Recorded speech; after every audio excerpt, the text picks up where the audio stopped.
Hello everyone and welcome to English academy. I am your educator Ruchika और आज के session में हम क्लास 10 के बहुत important chapter Nelson Mandela long walk to freedom के important long answer questions discuss करेंगे। Now this chapter is very important from the point of view of character of Nelson Mandela. This is very important, you must know about him. And चलिए इसके कुछ long answer questions देखते हैं। Nelson Mandela has described twin obligations for a man. Do you agree with these obligations? Do you think that every person should fulfill these obligations in real life? तो सबसे पहले हम इस question में देखेंगे कि इसमें तीन पार्ट्स हैं, तीनों पार्ट्स को हमने आंसर करना है। पहला पार्ट है कि वो ट्विन ऑब्लिगेशंस क्या हैं जिनके बारे में नेल्सन मंडेला ने चैप्टर में बात की है। वो है पहली obligation towards family, children and wife, दूसरी है ऑब्लिगेशन टुवर्ड्स द कंट्री, और फिर हम ये बताएंगे कि हमें क्या लगता है, क्या हम एग्री करते हैं इन ऑब्लिगेशंस के साथ या नहीं। तो हम ये कहेंगे दैट मेरा ये मानना है that I agree with these obligations. आपने अपना व्यू इसमें लिखना है और ये बताना है कि क्यों। तो मैंने यहाँ पे लिखा कि मैं इन दोनों ऑब्लिगेशंस के साथ एग्री करती हूँ, लेकिन मेरे हिसाब से जो पहला ऑब्लिगेशन है आपकी फैमिली, चिल्ड्रन और वाइफ की तरफ, वो ऑब्लिगेशन ज्यादा इंपॉर्टेंट है और हमें ये ऑब्लिगेशन इग्नोर नहीं करना चाहिए। जो दूसरा पार्ट है, तीसरा पार्ट है, do you think that every person should fulfil these obligations in real life, तो उसका आंसर मैंने ये दिया कि हमें अपना पहला ऑब्लिगेशन ज्यादा इंपॉर्टेंट मानना चाहिए और ऐसा नहीं है कि हम इसे इग्नोर करके दूसरा ऑब्लिगेशन फुलफिल करें। ये मेरा व्यू है और ये जो क्वेश्चन है इसका सेकंड और थर्ड पार्ट आपके ओपिनियन पर बेस्ड है, तो आपने अपना ओपिनियन लिखना है और उसका रीजन भी देना है। नेक्स्ट क्वेश्चन है क्रिएट अ क्वेश्चनियर। अगर आप नेल्सन मंडेला का इंटरव्यू लेंगे तो दो ऐसे सवाल जो कि आप उनसे पूछना चाहेंगे वो आपने यहाँ पे बतानी है और रीजन देना है कि आप ये सवाल उनसे क्यों पूछना चाहेंगे। पहला सवाल, what incident ignited the quest for freedom in you, और दूसरा सवाल, do you feel guilty for ignoring your obligation towards the family. मेरा ये रीजन है, मैंने ये क्वेश्चंस इसलिए चूज किए because I want to know what was such strong inspiration for Nelson Mandela which led him to leave his family for the sake of his countrymen.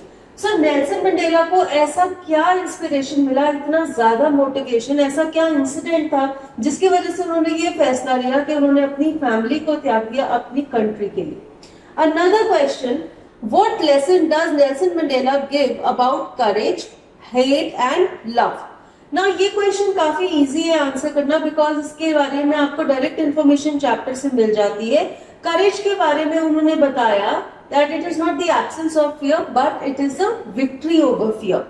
फिर उन्होंने बताया कि जो हेट्रेड है वो हमें कभी भी नेचुरली नहीं आती, नेचुरली तो हमें प्यार करना आता है, नफरत करना हमें सिखाया जाता है। Love comes naturally to the human heart and hatred is learned, यानी कि कोई आपको नफरत करना सिखाता है। Now we move to another very important question. What led Mandela to join the African National Congress? What does this reflect about his character? So यहाँ पे मैंने पार्ट लिया है आपके चैप्टर में से जिससे कि आप ये आंसर लिख सकते हैं। नेल्सन मंडेला कहते हैं that slowly I saw that not only was I not free but my brothers and sisters were not free. Means जब उन्होंने देखा कि उनके कंट्रीमैन आजाद नहीं है, उनको ये फ्रीडम नहीं है कि वो जो बोलना चाहे बोल सके, जो करना चाहे कर सके, उसकी वजह से उन्होंने अफ्रीकन नेशनल कांग्रेस ज्वाइन किया। And that is when the hunger for my own freedom became the greater hunger for the freedom of my people. It was this desire for the freedom of my people to live their lives with dignity and self-respect that animated my life, that transformed a frightened young man into a bold man, that drove a law-abiding attorney to become a criminal, that turned a family-loving husband into a man without a home, that forced a life-loving man to live like a monk. And इससे हमें उनके character के बारे में पता चलता है कि वो सिंपैथेटिक हैं, डिटर्मिन्ड हैं और कंपैशनेट हैं। Sympathetic towards his countrymen, determined in his cause, means he went to prison even for 30 years in order to achieve the freedom, and compassionate means आप अगर किसी दूसरे का दुख समझ सकते हैं, you are compassionate. सो यहाँ पे बेसिकली आपने यही लिखना है कि जब उन्होंने देखा कि उनके देश के लोग आजाद नहीं है, तो अपनी आजादी उनके लिए वही बन गई जो देश की आजादी थी। सभी लोगों की आजादी के लिए वो लड़ने लग गए और उन्होंने अपना घर छोड़ दिया। पहले वो एक फ्राइटेंड यंग मैन थे, लेकिन वो बोल्ड बन गए। वो एक लॉ अबाइडिंग अटॉर्नी थे, लेकिन वो एक क्रिमिनल बन गए। वो एक फैमिली लविंग हस्बैंड थे, लेकिन वो होमलेस हो गए। और लाइफ लविंग मैन, एक मॉन्क बन गया। उन्होंने लाइफ के सारे प्लेजर्स को गिव अप कर दिया इस कॉज के लिए। Next question, what were Mandela's opinions about the first and last decades of the 20th century? Why does he say on the day of the inauguration that he was overwhelmed with a sense of history? So ये जो दो decades हैं, first decade and the last decade of the 20th century, ये दोनों बिल्कुल opposite है। First decade में क्या हुआ था? नेल्सन मंडेला के जन्म के कुछ सालों बाद उन्होंने देखा कि वहां पर एंग्लो बोर वॉर हुई थी। उसी वॉर के बाद वहां पे अंग्रेजों का रूल एस्टैब्लिश हो गया था और अपार्थाइड नाम का रेशियल डिस्क्रिमिनेशन प्रैक्टिस होने लगा था। और जो लास्ट डेकेड था 20th सेंचुरी का, वो था वो टाइम जब वो इनॉग्रेशन सेरेमनी हो रही थी, और वो था मंडेला की लाइफ का 8th डेकेड। तब अपार्थाइड खत्म हो चुका था साउथ अफ्रीका से, और अब इक्वल राइट्स एस्टैब्लिश हो गए थे इररिस्पेक्टिव ऑफ कलर। सो जो फर्स्ट डेकेड था उसमें अपार्थाइड शुरू हुआ था, और जो लास्ट डेकेड है उसमें अपार्थाइड एंड हुआ था। इसी वजह से वो इन दो डेकेड्स को याद करते हैं, और इसी वजह से he was full of history. Means उस समय वो हिस्ट्री को याद कर रहे थे, बीते हुए टाइम को याद कर रहे थे, और वो पूरा स्ट्रगल का पीरियड याद कर रहे थे, जिसकी वजह से उस दिन उन्हें फ्रीडम मिली थी। Justify the title long walk to freedom. अब ये नाम है नेल्सन मंडेला की ऑटोबायोग्राफी का, लॉन्ग वॉक टू फ्रीडम। क्यों? क्योंकि उन्हें पूरा लाइफ स्पैन लग गया था साउथ अफ्रीका के लोगों को फ्रीडम दिलाने में, इक्वल राइट्स दिलाने में, और अपार्थाइड को एंड कराने में। उन्होंने पूरे 30 इयर्स प्रिजन में भी बिताए और अपनी पूरी जिंदगी लगा दी अपने कंट्रीमेन को फ्रीडम दिलाने के लिए। What are Mandela's views for the black people who fought and sacrificed their lives for the country's political independence? ये वो फ्रीडम फाइटर्स हैं जिन्होंने अपनी लाइफ भी न्यौछावर कर दी अपने देश को आजादी दिलाने के लिए। They are the great man of South Africa, और मंडेला कहते हैं कि वो वहां के डायमंड से भी ज्यादा प्रेशियस है। They were produced due to the intense oppression that they faced. वो कहते हैं ना, the depths of oppression leads to heights of character. वही चीज कि ये लोगों ने इतना ऑपरेशन फेस किया जिससे कि इनका कैरेक्टर इतना ज्यादा उभर कर बाहर आया। They had extraordinary courage, wisdom and generosity.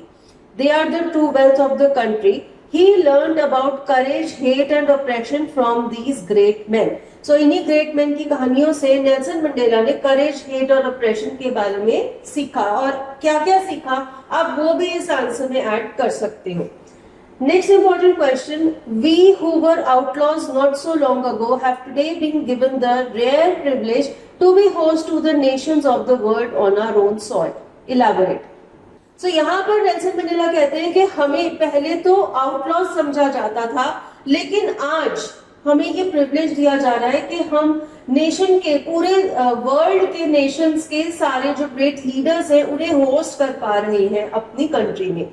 तो वो क्या कहना चाहते हैं कि अभी जो इनॉग्रेशन सेरेमनी हो रही है तब पूरे ग्लोब के सारे कंट्रीज से जो लीडर्स हैं वो वहां पर प्रेजेंट हैं और वो सपोर्ट दे रही हैं साउथ अफ्रीका की गवर्नमेंट को। लेकिन पास्ट में जब वहां पर अपार्थाइड प्रैक्टिस हो रहा था और उनकी फ्रीडम स्ट्रगल चल रही थी, तब इन कंट्रीज ने इनके फ्रीडम स्ट्रगल को बॉयकॉट कर दिया था और इन्हें आउटलॉज माना जाता था, क्योंकि ऑब्वियसली ये वहां की सरकार के अगेंस्ट कदम उठा रहे थे। लेकिन उस दिन सारी दुनिया उनको सपोर्ट कर रही थी और इनकी स्ट्रगल को जस्टिफाइड माना जा रहा था। अब इन्हें आउटलॉज नहीं कहा जा रहा था। इसके साथ ही हमारा ये सेशन खत्म होता है। यहाँ पर हमने Nelson Mandela long walk to freedom के important long answer questions discuss किए और ये बहुत ही स्कोरिंग टॉपिक है लॉन्ग आंसर क्वेश्चन का, so please don't overlook it and please practise the long answers so that you are confident in your exam. Happy studying and stay tuned till we meet again.